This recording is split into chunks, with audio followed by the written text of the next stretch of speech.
Menyambung dari firman Tuhan minggu lalu, saudara-saudara. Kalau minggu lalu kita masih dalam tema leap of faith atau lompatan iman, maka ini versi part 2-nya. Oke?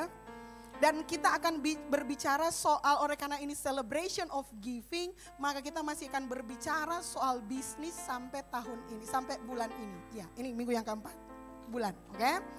Nah, firman Tuhan part 2 ini saya kasih judul diurapi untuk bisnis. Sama-sama bilang diurapi untuk bisnis. 1 Samuel 2 ayat 10 begini firman Tuhan. Kita boleh baca bersama-sama, saudara ikutin. 1, 2, 3. Orang yang berbantah dengan Tuhan akan dihancurkan. Atas mereka ia mengguntur di langit.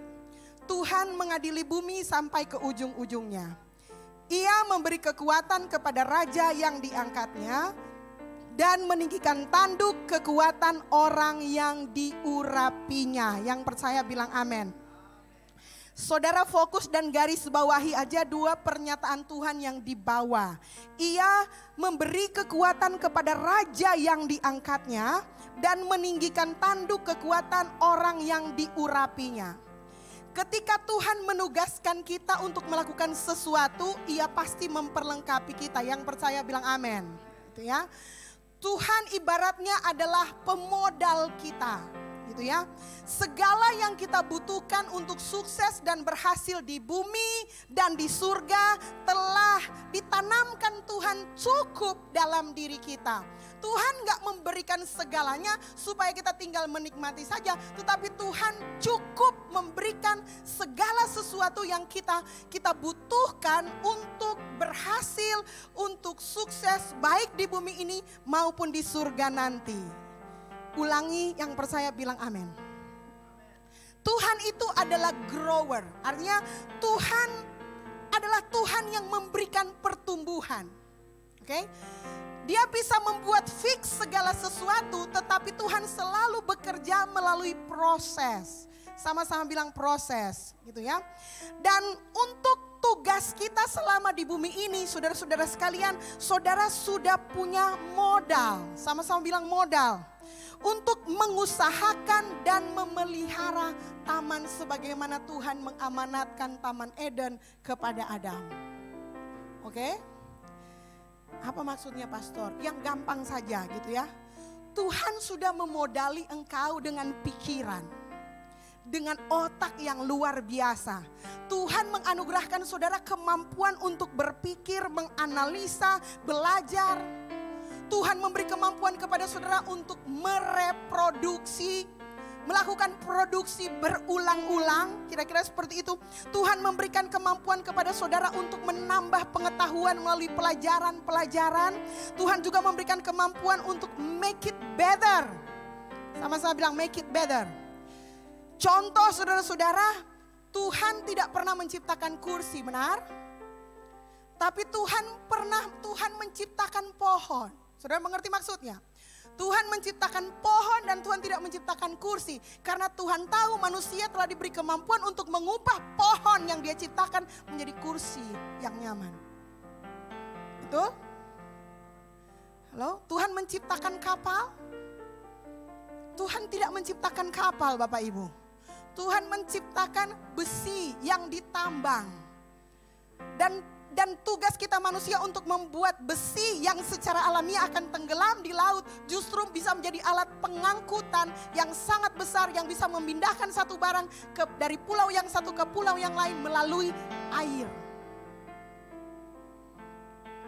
Saya nggak pernah dengar Tuhan menciptakan kapal. Tuhan juga nggak ciptakan pesawat.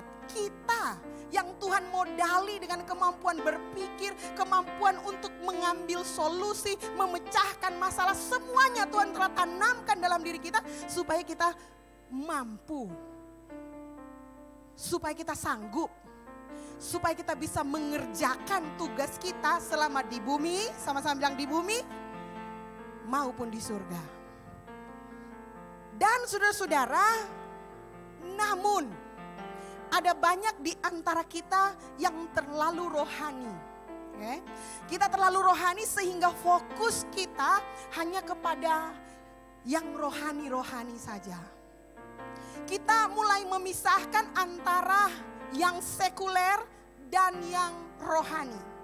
Begini, kita mulai membedakan mana yang duniawi dan mana yang rohani.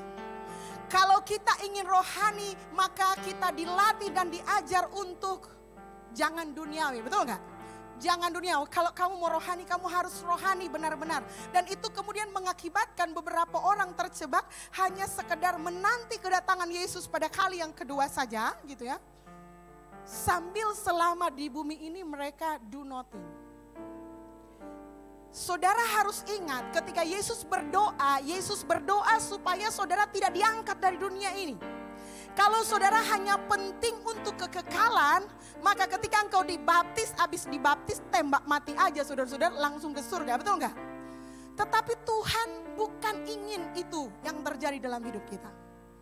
Tuhan ingin kita untuk melihat di masa yang akan datang, tetapi kita juga harus sadar bahwa kita ada di bumi ini. Yang percaya bilang amin. Oke. Dan hari ini mari kita lihat dalam Lukas pasal 19 ayat 11 sampai 27. Kita baca bersama-sama dan saya minta Roh Kudus akan menuntun saudara sehingga Roh Kudus bisa mengajarkan kepada saudara kebenaran bahkan sebelum khotbah disampaikan. Boleh? Oke, kita baca bersama-sama dalam hitungan yang ketiga. 1, 2, 3. Untuk mereka yang mendengarkan dia di situ, Yesus melanjutkan perkataannya dengan suatu perumpamaan. Sebab ia sudah dekat Yerusalem dan mereka menyangka bahwa kerajaan Allah akan segera kelihatan. Maka ia berkata, ada seorang bangsawan berangkat ke sebuah negeri yang jauh untuk dinobatkan menjadi raja di situ dan setelah itu baru kembali. Ia memanggil 10 orang hambanya dan memberikan 10 mina kepada mereka. Katanya, pakailah ini untuk berdagang sampai aku datang kembali. Akan tetapi orang-orang sebangsanya membenci dia, lalu mengirimkan utusan menyusul dia untuk mengatakan, kami tidak mau orang ini menjadi raja atas kami. Dan terjadilah ketika ia kembali setelah ia dinobatkan menjadi raja, ia menyuruh memanggil hamba-hambanya yang telah diberinya uang itu untuk mengetahui berapa hasil dagang mereka masing-masing. Orang yang pertama datang dan berkata, Tuan, mina Tuan yang satu itu telah menghasilkan 10 mina. Katanya kepada orang itu, baik sekali perbuatanmu itu, hai hamba yang baik.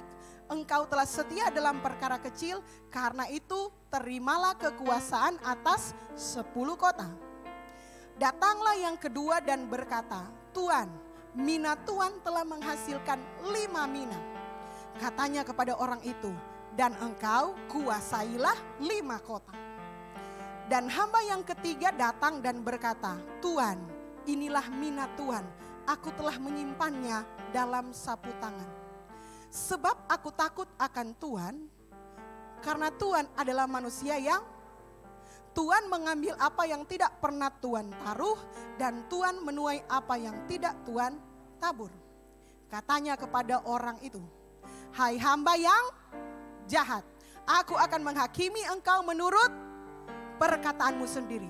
Engkau sudah tahu bahwa aku adalah orang yang keras, yang mengambil apa yang tidak pernah aku taruh dan menuai apa yang tidak aku tabur. Jika demikian, mengapa uangku itu tidak kau berikan kepada orang yang menjalankan uang? Maka sekembaliku aku dapat mengambilnya serta dengan bunganya. Tahan dulu sebentar. Siapa tahu roh Tuhan berbicara dalam hati saudara. Men? 24, 1, 2, 3. Lalu katanya kepada orang-orang yang berdiri situ, ambillah mina yang satu itu daripadanya dan berikanlah kepada orang yang mempunyai 10 mina itu. Kata mereka kepadanya, Tuan, ia sudah mempunyai 10 mina. Jawabnya, aku berkata kepadamu, setiap orang yang mempunyai kepadanya akan diberi, tetapi siapa yang tidak mempunyai daripadanya akan diambil juga apa yang ada padanya. Akan tetapi semua seteruku ini yang tidak suka aku menjadi rajanya, bawalah mereka kemari dan bunuhlah mereka di depan mataku. Yesus sedang berkhotbah, gitu ya. Nah, latar belakang dari kisah ini, saudara-saudara, itu ada dua kisah yang luar biasa. Kira-kira ya, ada kisah yang luar biasa, yaitu sebelumnya Yesus mau masuk di Yeriko, gitu ya. Dia masuk di Yeriko dan awalnya dia ketemu dengan Bartimeus. Saudara pasti mungkin ingatnya, Bartimeus adalah seorang pengemis yang buta yang kemudian dijamah dan disembuhkan oleh Yesus. Sesudah Yesus memulihkan Bartimeus, Yesus kemudian menyembuhkan Zakeus yang adalah orang kaya. Itu kejadiannya berurutan. Apa sebenarnya konteksnya? Jadi pada waktu itu Yesus ingin menunjukkan kepada kita bahwa gini, hey, Bartimeus buta, dia butuh diselamatkan. Sama juga dengan Zakeus, dia orang kaya dan dia juga butuh diselamatkan. Nah, dunia ini kadang gak adil, saudara-saudara, terhadap orang kaya, gitu ya. Kalau saudara masuk ke gereja, lalu saudara lihat seorang wanita tua, renta, miskin, lemah, pakai baju compang-camping, mudah bagi kita untuk tergugah perasaannya dan berkata, dia perlu jamahan Tuhan, dia perlu dikuatkan oleh Tuhan, right? Sekarang kalau yang datang ke gereja, saudara-saudara, seorang yang kaya pakai jas Armani, mungkin pakai jam Rolex, dan kemudian pakai sepatu yang keluaran terbaru, lalu dia datang ke gereja, kita mungkin akan berkata begini, dia akan datang dan menyombongkan DP gaya. Seolah-olah orang yang pakai jas Armani itu tidak butuh Tuhan. Halo? Padahal saudara-saudara, baik Bartimeus, baik Zakeus, dua-duanya butuh Tuhan, amin. Dua-duanya butuh Kristus. Memang kadang kita orang Kristen suka gitu ya. Kalau kita menonton video misi gitu ya, kepada orang-orang di suku pedalaman, di suku terasing, wah kita cepat sekali tergugah. Kita ingin orang-orang yang primitif diselamatkan oleh Tuhan, suku terabaikan diselamatkan oleh Tuhan. Tetapi juga saudara-saudara, saya bilang harusnya kita sadar bahwa orang-orang yang lagi berjudi di Macau, orang-orang yang lagi berjudi di Las Vegas, orang-orang yang lagi berjudi di Highland Resort, orang-orang yang lagi berjudi di Sentosa Island, mereka juga sama membutuhkan juru selamat, amin. Cuma mengapa selalu kita lebih gampang tergerak hatinya dan kasihan kepada kaum Bartimeus daripada kaum Zakeus? Itu sebabnya saudara-saudara, waktu Yesus menyembuhkan Bartimeus, tidak terlalu banyak orang yang protes. Tetapi ketika Yesus menyembuhkan Zakeus, banyak yang protes. Nah, sesungguhnya Yesus sedang menunjukkan kepada kita, hey, baik Bartimeus ataupun Zakeus, semuanya mereka butuh diselamatkan. Butuh juru selamat, butuh dijamah oleh Tuhan.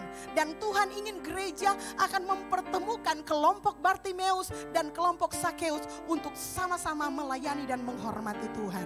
Katakan amin. Nah, di tengah-tengah situasi ini mereka berjalan. Lalu di ayat 11 mereka bilang begini, untuk mereka yang mendengarkan dia di situ, Yesus melanjutkan perkataannya dengan suatu perumpamaan. Jadi kepada orang-orang yang menyaksikan Yesus menyelamatkan Bartimeus, menyembuhkan Bartimeus, dan juga menyelamatkan Zakeus, Yesus bilang, ada sebuah perumpamaan. Sebab ia sudah dekat Yerusalem, gitu ya, dan mereka menyangka bahwa kerajaan Allah akan segera kelihatan. Di catatan saya kasih underline.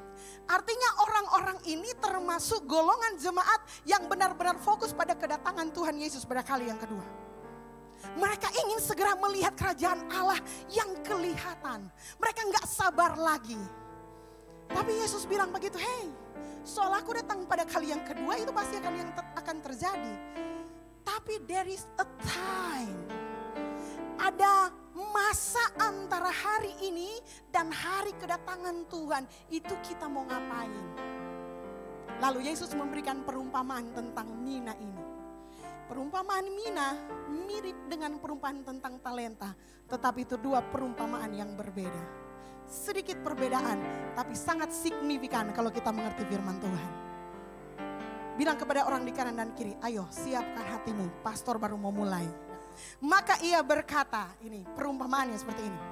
Ada seorang bangsawan berangkat ke sebuah negeri yang jauh untuk dinobatkan menjadi raja.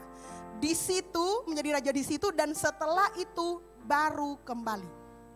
Saya sangat yakin Yesus lagi membicarakan tentang dirinya. Dan dia sedang menyampaikan bahwa dia adalah seorang bangsawan. Pastor, benarkah Yesus bangsawan? Benar, saudara-saudara. Yesus itu, tapi kan dia dilahirkan di palungan, pastor. Betul, dia dilahirkan di palungan. Yesus memang dilahirkan di palungan, guys. Itu kita gak bisa bantah. Di antara ternak-ternak yang lagi parkir, yang istirahat malam itu. Tapi jangan lupa, dia dikuburkan di guanya orang bangsawan. Ulangi ya. Dia mati, dia lahir di palungan. Tempat yang sederhana. Kalau saudara sering dengar khotbah Natal, saudara pasti akan bilang, wah memang Yesus datang membawa kesederhanaan. Mari ingat baik-baik. Dia mati, dia ditanam, dia dikubur di gua mirip keluarganya Yusuf Arimatea yang adalah orang yang kaya. Bangsawan. Dan Yesus juga bukan lahir dari anaknya pendeta, anaknya gembala, bukan. Saudara tahu apa pekerjaan papanya? Tukang kayu. Bahasa aslinya tekton. Dia bukan sekedar tukang kayu, saudara. Dia adalah seorang tukang kayu yang sangat profesional. Itu sebabnya ketika dia memberitakan Injil, orang-orang bilang, hei bukankah dia itu anak si tukang kayu? Artinya dia dengan bapaknya selama kurang lebih 20 tahun hidup Yesus itu bekerja sebagai tukang kayu. Saudara pernah dengar istilah waktu Yesus bilang begini, kuk yang kupasang itu ringan adanya. Saudara tahu itu kuk ya? Kuk itu ya taruh di sapi, di kepala. Walaupun memang bukan itu maksudnya, tetapi ketika Yesus bilang itu, saya percaya orang-orang yang mendengarnya percaya bahwa kuk buatan Yesus adalah kuk yang nyaman. Untuk mengetahui seorang ahli atau tidak, saudara-saudara, itu dari kenyamanannya. Betul enggak? Saudara duduk di sebuah kursi. Kursi yang satu saudara rasa, aduh habis kursi baru setengah jam, so pegel tuh belakang. Tapi ada kursi ini memang harganya lebih mahal, tapi nyaman. Habis berdiri rasa segar badannya. Apa yang menyebabkan ada kursi yang bikin pegel, ada kursi yang malah bikin sehat? Tukangnya, betul enggak? Halo, tukangnya. Dan ternyata Yesus bilang bahwa kuk yang kupasang itu ringan. Kemungkinan besar kuk yang diproduksi oleh tukang-tukang kayu pada waktu itu adalah kuk yang bikin belas mungkin, atau bikin sakit punggungnya kebo, sapi. Tapi kuk yang Yesus buat itu spesial. Keboknya gak merasa berat, dia rasa ringan dan nyaman. Karena Yesus adalah seorang tukang kayu. 20 tahun dia besar di dunia usaha, guys. Saya lagi men-encourage saudara yang sedang berada di dunia usaha. Jangan merasa minder dengan orang-orang seperti saya yang melayani full di rumah Tuhan. Seolah-olah menjadi warga negara kerajaan Allah second class. Nyanda, saudara-saudara. Kenyataannya Yesus itu bekerja selama kurang lebih 20 tahun sebagai usahawan, sebagai businessman. Dan dia meninggal sebagai seorang bangsawan. Betul nggak saudara-saudara? You must be proud. Kalau saudara-saudara orang yang bekerja di marketplace. Itu sebabnya saya bilang minggu lalu, banyak kata-kata yang digunakan untuk terminologi Kristen itu adalah kata-kata yang sangat akrab di dunia marketplace. Saya bilang untuk keselamatan Tuhan Yesus pakai kata penebusan, redemption, kata jual beli, kamu telah dibeli, harganya telah lunas dibayar. Itu semua bahasa-bahasa bisnis. Dan ketika Tuhan mengambil perumpamaan, dia juga mengambil perumpamaan kebanyakan di dunia bisnis. Kalau saudara mau gali lagi, saudara-saudara 12 murid Yesus, nyanda ada yang keturunan imam. tukang jala, nelayan, pemungut cukai, dokter. Apalagi saudara-saudara. Mereka semua adalah orang-orang yang bekerja, orang-orang biasa-biasa. Dia tidak mencari muridnya yang lulusan master teologi, yang nggak ada. Apalagi doktor teologi, yang nggak ada. Dia cari orang-orang yang di marketplace. Sama seperti saudara-saudara. Jadi saudara mesti bangga kalau saudara berada di marketplace. Amin. Dan jangan pernah merasa menjadi warga second class.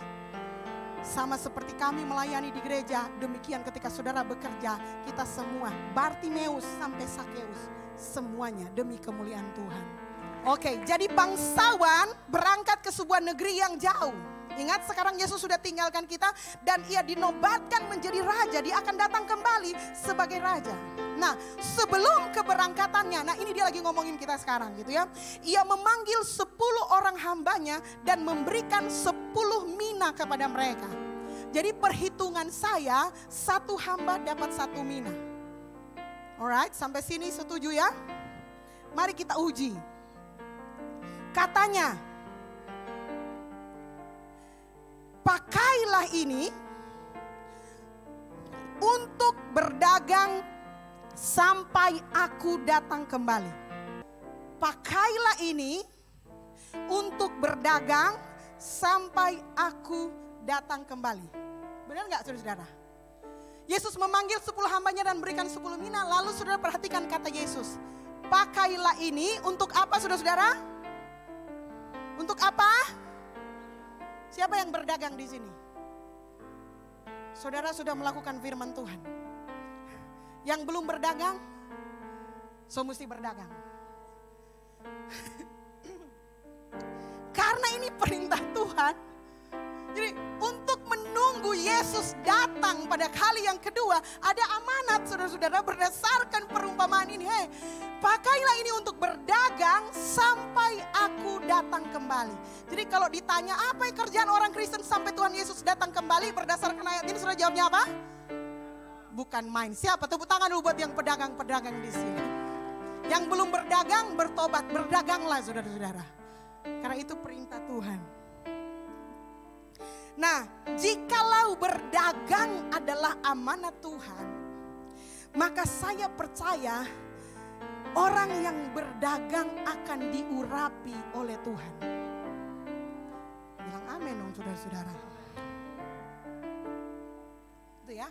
Banyak di antara kita saudara-saudara agak malu kalau disebut pedagang ya.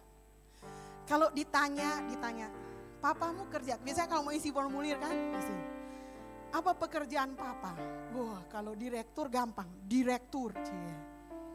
PNS, jenderal, wah gampang mau isi. Markel mau isi pedagang, berat. Aduh, apa yang saudara tulis? Wira usaha. Sama gak sama pedagang? Sama. Mungkin saya mau usul di lembaga Alkitab Indonesia diganti aja gitu. Pakailah ini untuk wirausaha sampai aku datang pada kali yang kedua. Sama seperti pelacur. Nggak boleh kata bilang pelacur. Dibilangnya apa? Ria. Ada nama Ria di sini? Supaya lebih terhormat. Kalau pelacur kan kesannya rendahan. Jadi pramuria. Jadi Rahel nggak boleh bilang dia sebagai pelacur. Dia mesti bilang bagi pramuria. Kembali ke dagang. So dagang, mengapa kita sometimes merasa kurang percaya diri kalau kita faktanya adalah seorang pedagang? Karena pernah ada masa saudara-saudara dianggap orang yang berdagang itu adalah orang yang curang. Kalau nggak curang culas. Mereka seolah mengambil keuntungan dari penderitaan orang lain. Dan itu menimbulkan semacam problema dan tekanan di dalam diri orang Kristen yang adalah pedagang. Padahal itu semua perlu diluruskan. Ingat Yohanes pasal 15 ayat 1 berkata, Bapakkulah pengusahanya. Jadi Bapak kita adalah pengusaha juga guys gitu ya. Dan kalau dia pengusaha nggak mungkin dia nggak cari keuntungan. Kalau saya ada waktu saya akan jelaskan bahwa ketika kita bekerja dan mengambil keuntungan, itu bukan sesuatu yang baru di Alkitab. Itu bukan sesuatu yang ditentang oleh Alkitab. Itu tidak diciptakan atau tidak dibuat oleh Tuhan untuk membuat kita rasa nggak enak hati. Nggak ada itu, saudara-saudara. We'll be back, oke? Kita kembali dulu ke teksnya. Jadi saya percaya kalau Tuhan mengamanatkan kepada kita untuk wirausaha, artinya sambil menantikan kedatangan Tuhan, kita melakukan sesuatu selama kita di bumi ini, maka kita akan diurapi Tuhan untuk hal itu. Akan tetapi orang-orang sebangsanya membenci dia lalu mengirimkan utusan menyusul dia untuk mengatakan, kami tidak mau orang ini menjadi raja atas kami. Ada kelompok yang tidak setuju.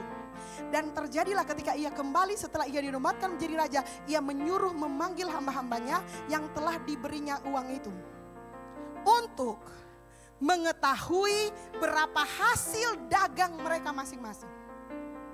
Kedatangannya pada kali yang kedua adalah untuk batagi, bos. Dia akan batagi, hei, kepadamu sudah kuberikan modal untuk berhasil selama di dunia ini. Nah, kedatangannya pada kali yang kedua untuk mengetahui berapa hasil dagang mereka masing-masing. Wow. Pengusaha pasti akan berpikir ke hasil, betul nggak? Halo? Kalau pengusaha nggak mencari hasil, jadi apa dipenang? Filantropi. Orang yang suka bantu-bantu orang, sumbang-sumbang orang. Padahal untuk basumbang orang lagi perlu doi, betul nggak? Mother Teresa itu memang miskin, tidak punya harta kekayaan. Tapi untuk membangun rumah sakit di Kalkuta untuk orang-orang kusta, Mother Teresa mengumpulkan orang-orang kaya, sukses yang berhasil. Satu kali dia khotbah, kumpul doi, jadi satu rumah sakit. Bukan cuma itu, setiap bulan dia minta, kasih makan ini orang-orang kusta karena orang gak bisa kerja. Betul ada Mother Teresa, tapi betul juga ada pengusaha yang membiayainya. Kalau saudara memang hidup untuk melayani orang lain dan tidak menyukai kekayaan, saya sarankan saudara, jadi saja seperti Mother Teresa. Jangan kawin, bos. Betul gak? Tapi selain dari itu, saudara mesti kembali kepada ide awalnya Tuhan. Ketika dia pergi, dia akan datang kembali untuk menagih hasil dagang mereka masing-masing. Artinya Tuhan punya ekspektasi bahwa ketika dia kembali, orang-orang yang percaya ini harus ada hasilnya. Anak-anak Tuhan ini harus ada hasilnya.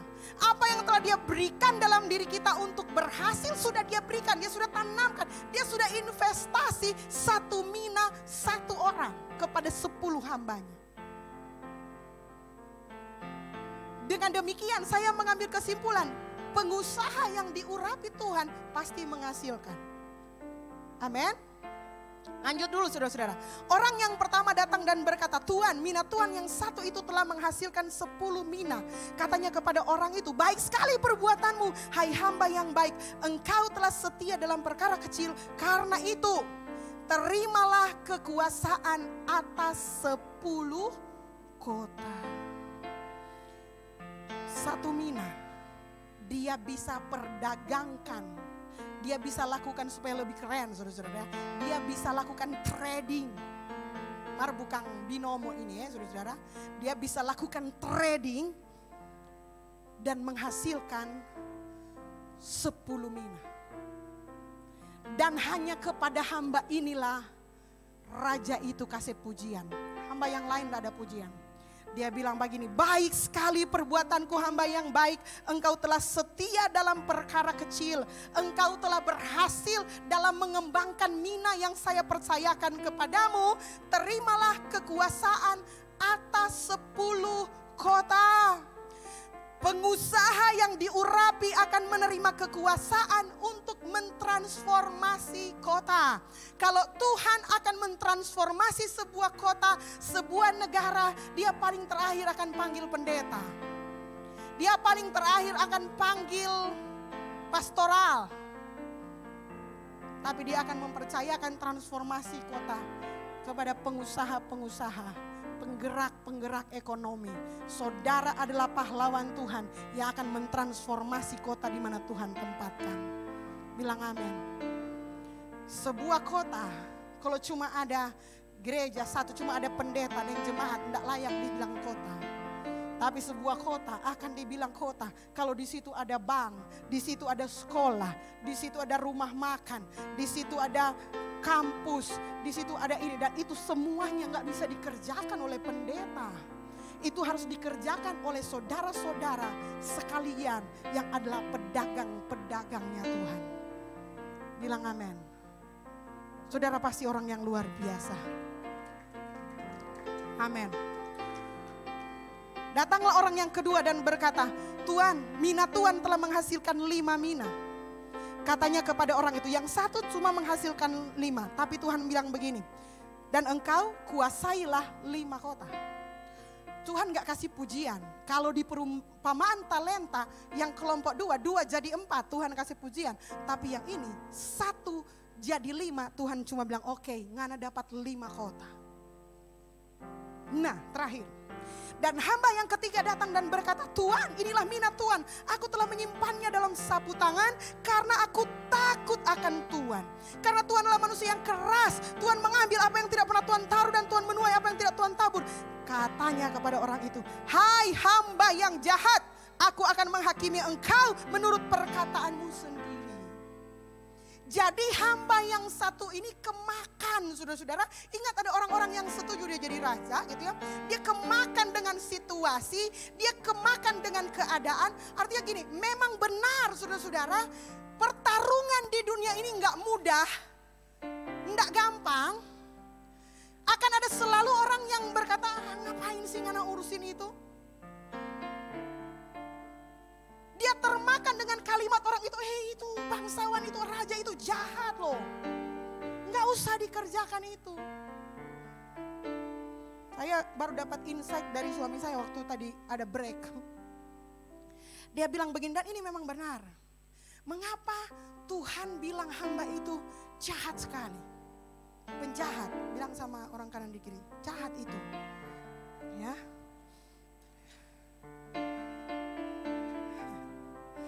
Lanjut dulu. Engkau sudah tahu bahwa aku adalah orang yang keras, yang mengambil apa yang tidak pernah aku taruh dan menuai apa yang tidak aku tabur. Jika demikian, boleh dimunculkan ayatnya yang mulai di sini gitu ya. Jika demikian, mengapa uangku itu tidak kau berikan kepada orang yang menjalankan uang? Maka sekembalinya aku dapat mengambilnya serta bunganya. Aduh pastor, sudah apa ide kita ini?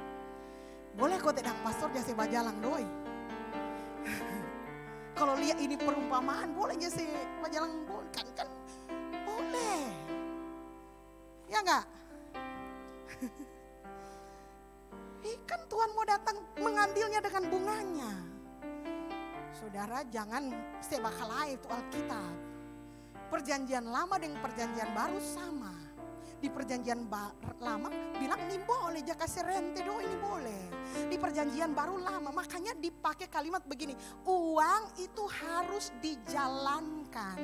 Mungkin ini bahasa Indonesia kuno saudara-saudara, tapi itu mungkin bahasa lebih keren, uang itu harus diputar. Sama-sama bilang diputar. Uang enggak boleh sebadiang. Tuhan menentang orang yang cuma kasih badiang itu doi. Ada perubahan kata di situ. Belum ketemu ya ayat berapa ya. Jika demikian mengapa uangku, tadi masih ngomong mina loh saudara-saudara.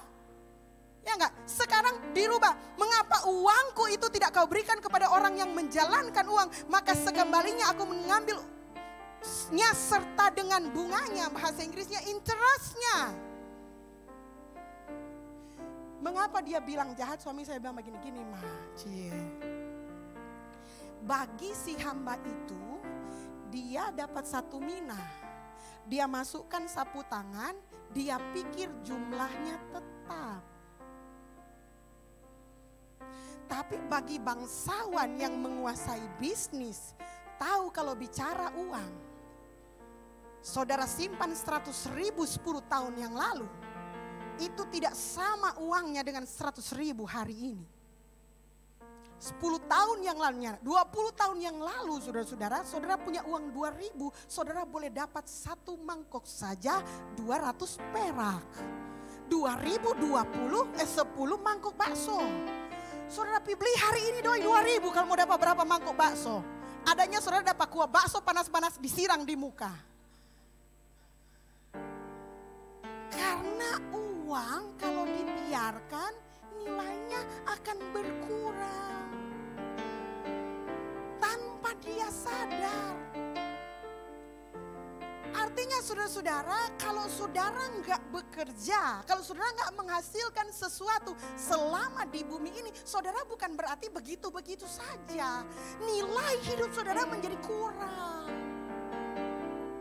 Karena itu, uang harus dijalankan. Uang mesti jadi sebagra.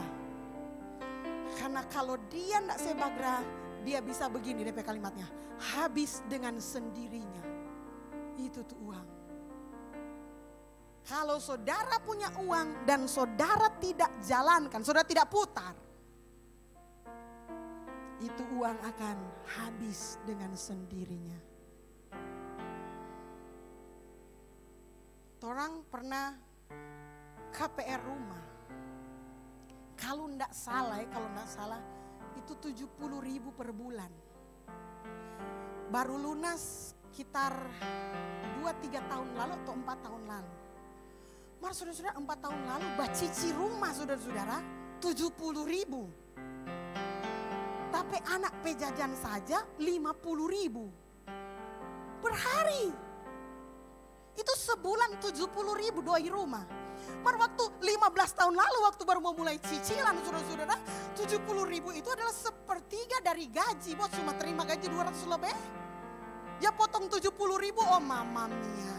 Sama dengan sekarang saudara punya gaji 3 juta, bayar 1 juta untuk rumah. Tapi 20 tahun yang akan datang, saudara bayar rumah 1 juta per bulan, orang tertawa akang. Hah? Karena kredit cuma 1 juta, oh Tuhan. Nggak ada harga itu doi nanti. Makanya Tuhan bilang kamu jahat. Dari kecil saudara-saudara kita memang agak salah ajar. Kita disuruh belajar untuk menabung agar menabung pangkal kaya. Masih ingat itu? Di sekolah-sekolah SD aja tulis Kang, menabung pangkal kaya. Tamu tanya nih, siapa yang kaya dari menabung hari ini? Yang ada tabungan bocor terus. Setiap ada mama rumah sakit ya terpaksa gergaji bulu. Koin. Celengan ayam, potong kepala ayam, curah lagi. Betul enggak? Karena memang that's not true. Uang harus dijalankan. Saya bilang kepada orang tua, kalau kalian punya anak, ajarkan anak untuk menyisihkan uang. Bukan menabung, menyisihkan begini. 10% untuk Tuhan, pasti harus dikasih untuk Tuhan, amin. Jadi setiap anak saudara terima uang, 10%, 1.100 perak kasih untuk Tuhan. Lalu kasih di tengah, sisihkan untuk masa depan. 20-30%, 200 perak, 300 perak, taruh di celengan untuk masa depan. Lalu kemudian sisanya itu dipakai untuk kebutuhannya, untuk jajan dan lain-lainnya. Ajarkan sedini mungkin. Akan ada pada waktunya, tapi yang di tengah untuk masa depan, jangan saudara sebadiang. Kalau dia sudah cukup untuk membeli, untuk berinvestasi, untuk diperdagangkan, saudara harus mulai ajarkan kepada anak-anak. Saya punya anak yang ketiga, saudara-saudara, waktu itu masih SD. Saudara nggak kenal kan anak yang ketiga kan? Nah, dia sekolah di sebuah sekolah yang sebelum masuk sekolah orang tua buat perjanjian bahwa anaknya tidak akan berdagang. Padahal itu sekolah Chinese school. Mungkin karena di antaranya itu adalah sekolah Chinese school, mereka takut akan terjadi perdagangan antara murid-murid. Jadi sebelum itu terjadi, orang sobatasi di surat. Jadi oke lah ya. Gitu. Tapi dasarnya anaknya pengusaha cie. Ya. Dia tahu itu gambaran, saudara tahu ya gambaran itu yang jagunting-gunting kong coba kuces itu. Di mas-mas yang dibawa itu 1 lembar 2.000 dia jual. Lalu Kak Ramli mengajarkan berbisnis kepada dia. Nomor 3. Kak Ramli tahu di pasar Ampap 5, satu bagi ini cuma 10.000, satu balda 100 lembar sto itu. Nanti Kak Ramli jadi drop pangana, ngana jual pana petamang-tamang 5.003. Lebih murah dari mas di bawah toh. Dan dia berhasil saudara, dia jual dan laris. Sampai ada temannya yang mungkin iri dengan perdagangannya, lapor kepada gurunya. Akhirnya dibilang enggak boleh berdagang lagi. Sedih, tarik Kang, begini dia sokong lo merah. Kita memang punya sekolah agak lucu-lucu sadiki, saudara, Republik Indonesia ini. Sekolah 16 tahun bersekolah keluar dengan ijazah, saudara-saudara, habis itu diajar untuk mengemis pekerjaan, betul enggak? Ramli satu kali bertanya kepada mahasiswa jurusan bisnis. So jurusan bisnis ngana? Bagaimana? Semua buka bisnis? Dia bilang, Kak, tunggu dulu. Kalau mau buka bisnis mesti ada modal dulu. Kata pengusaha MCN, ya kalau dia ngana kerja, ngana belajar selama 16 tahun hanya untuk mendapati kebenaran bahwa mesti ada modal dulu baru berbisnis. Nyana perlu sekolah 16 tahun guys. Bagus kalau ngana sekolah 16 tahun, keluar ngana bilang begini, kita bisa berbisnis tanpa modal. Itu baru bilang kuliah. Halo? Kalau mesti ada doi dulu baru mau bisnis. Sudah dulu kita terus di Alkitab. Hai, what's wrong? Tapi kita memang perlu menyadarkan bahwa prinsip ini perlu.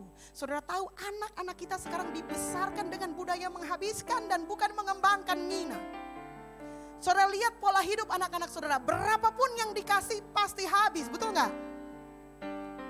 Sampai saudara mengajarkan kepada si anak bagaimana mengembangkan talenta atau minat tersebut.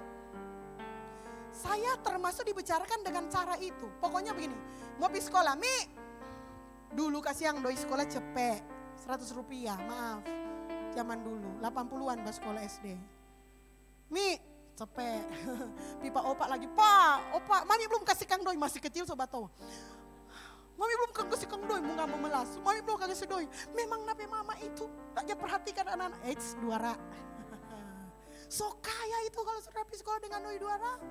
Gohu cuma 25, Tinu Tuhan cuma 25. Masih ada gula-gula yang harga 25 dua. Gula-gula lemon. Ya, sih. Pulang sekolah ada sisa? Nggak pernah. SMP naik 5 rak. SMP ini 2 rak jadi 5 rak.